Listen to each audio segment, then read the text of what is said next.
Día de noticias importantes las que se están produciendo en Israel, sí, justamente en coincidencia con un nuevo año nuevo judío, que no ha impedido que las tropas israelíes continuaran con sus operaciones y que las fuerzas de defensa continuaran asestando golpes a sus enemigos. El más importante, sin dudas, tiene que ver con la confirmación de la muerte de este hombre, de Rawi Mustaja.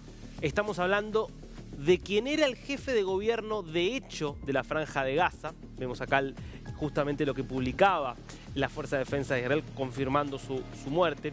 Quien era el jefe de gobierno de la Franja de Gaza y quien era la mano derecha de Yahya Sinwar, el máximo líder del grupo terrorista Hamas, que queda hoy Sinwar como el único vivo realmente de las figuras importantes de Hamas. Todos los demás han sido eliminados. Primero Mohamed Deif, que era uno de los tres de esta tríada.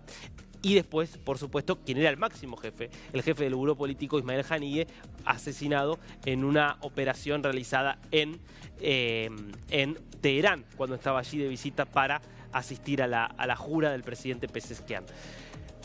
Este hombre, insisto, mano derecha de Sinwar, fue eliminado hace 3 meses en un ataque de precisión realizado allí por Israel, pero recién ahora se pudo confirmar que murió en dicho ataque. Sinwar de esta manera queda cada vez más solo, cada vez más aislado, pero es cierto, aún Israel no ha podido localizarlo. Ahora, quizás a nivel simbólico, a nivel de la guerra esto es más importante, pero a nivel simbólico es muy importante la noticia del otro terrorista que fue abatido en un ataque ahora en Gaza. Quiero que veas la foto de este terrorista, que es una de las fotos más infames de la brutalidad terrorista contra Israel. Una brutalidad que lleva demasiados años. Este hombre es Aziz Salia, miembro del grupo Hamas. Y esta foto es del 12 de octubre del año 2000. Tiene ya 24 años. Es una foto que simbolizó lo que los palestinos llaman la segunda intifada, que algunos increíblemente en Occidente quieren presentar como un acto de resistencia de los palestinos contra la opresión israelí.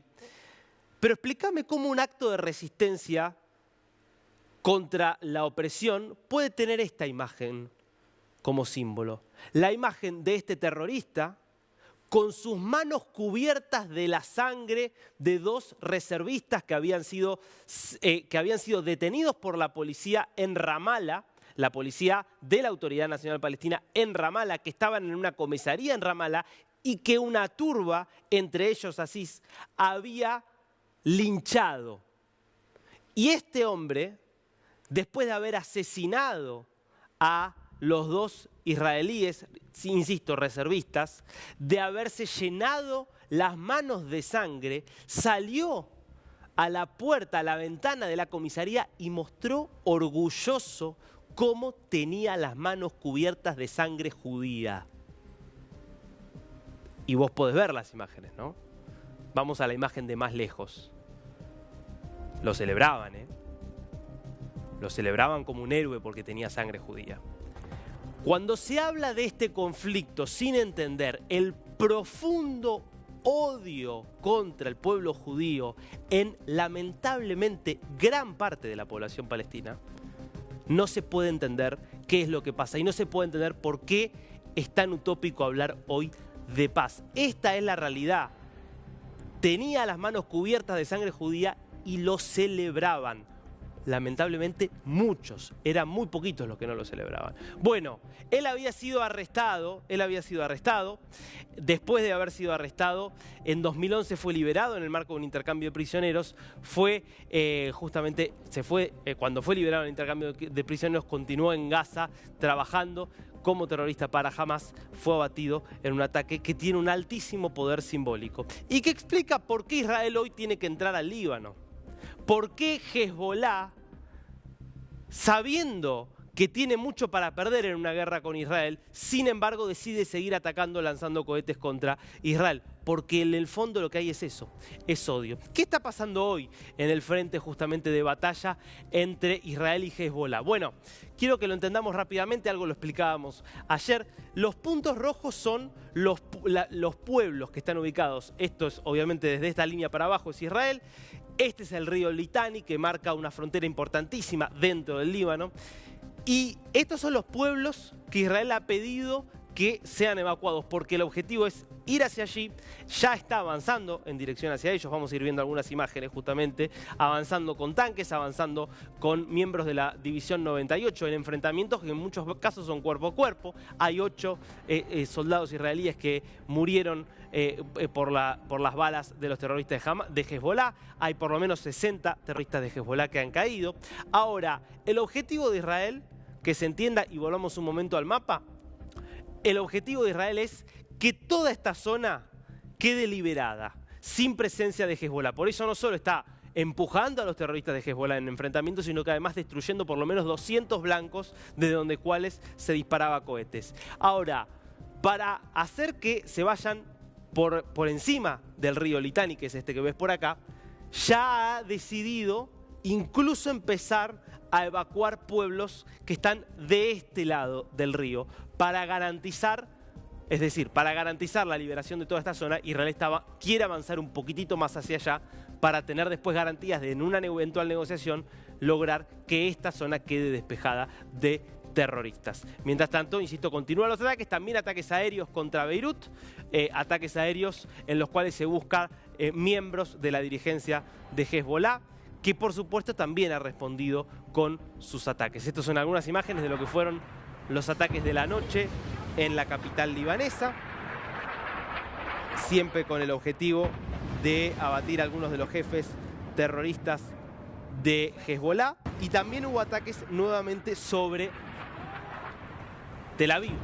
Creo que tenemos algunas imágenes de algunos misiles. Fíjate vos, un misil que tuvo que ser interceptado, no causó daños, pero es la situación que se está viviendo. Ataques aéreos a toda hora. En este momento se ha reportado, por ejemplo, un misil interceptado que venía desde el sur, presumiblemente disparado por los terroristas yemeníes, los hutis.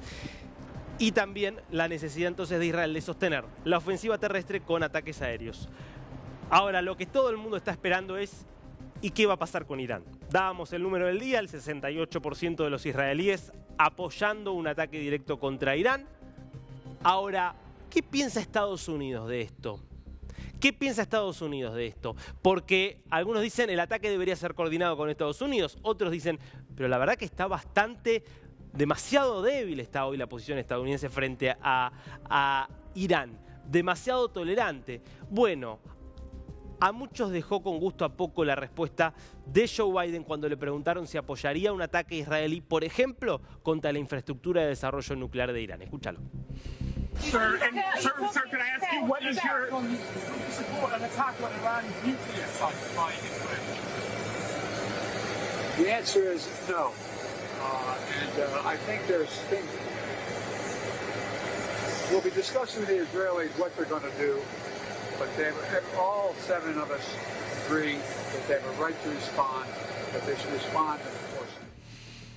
La primera parte de la respuesta, cuando él dice no apoyaría un ataque contra las instalaciones nucleares, es una posición, obviamente sería una escalada importante, habría que ver qué consecuencias tendría apuntar directamente, por ejemplo, no contra la infraestructura petrolera, que es de donde se financia Irán, sino contra la infraestructura nuclear, que es donde Irán está tratando de desarrollar un arma atómica. Ahora, lo que a muchos molestó es la segunda parte, cuando él dice tiene que haber una respuesta proporcional.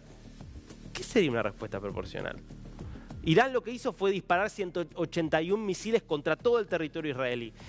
Israel debería disparar 181 misiles contra todo el territorio iraní, poniendo en riesgo cualquier civil iraní, aunque esté completamente lejos de un área vinculada a la Guardia Revolucionaria. ¿Eso sería una respuesta proporcional? Teniendo en cuenta esto además de que si Irán no tiene los sistemas de defensa antiaérea que tiene Israel y entonces murieran cientos de miles de personas como consecuencia de ese ataque. No acusarían a Israel de no haber hecho una respuesta proporcional, por más que técnicamente habría sido la misma respuesta. O lo que tendría que hacer Israel es hacer un ataque en el que no muera nadie, porque no murió nadie salvo este palestino que estaba en Cisjordania. Es raro esto de la proporcionalidad, no cabe mucho en las reglas de la guerra. Cuando uno está en guerra con otro país que te viene atacando de todas las formas que viene atacando Irán a Israel, lo que haces es buscar neutralizar a tu enemigo.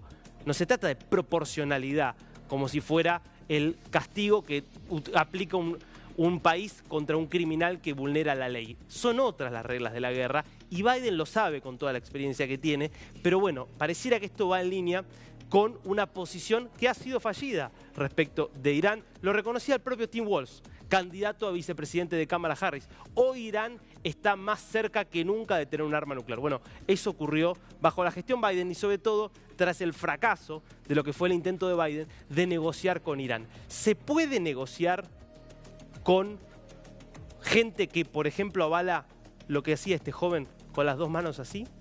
¿Se puede negociar? ¿Es posible alcanzar un acuerdo racional cuando hay terroristas que asesinan gente, se bañan las manos en la sangre de sus víctimas, las muestran con orgullo y son vitoreados por la comunidad? Parece difícil este planteo. Esta es la imagen, ¿no? Esta es la imagen que me parece que tenemos que tener en cuenta para comprender la complejidad que tiene este conflicto y lamentablemente, lo difícil que es alcanzar la paz.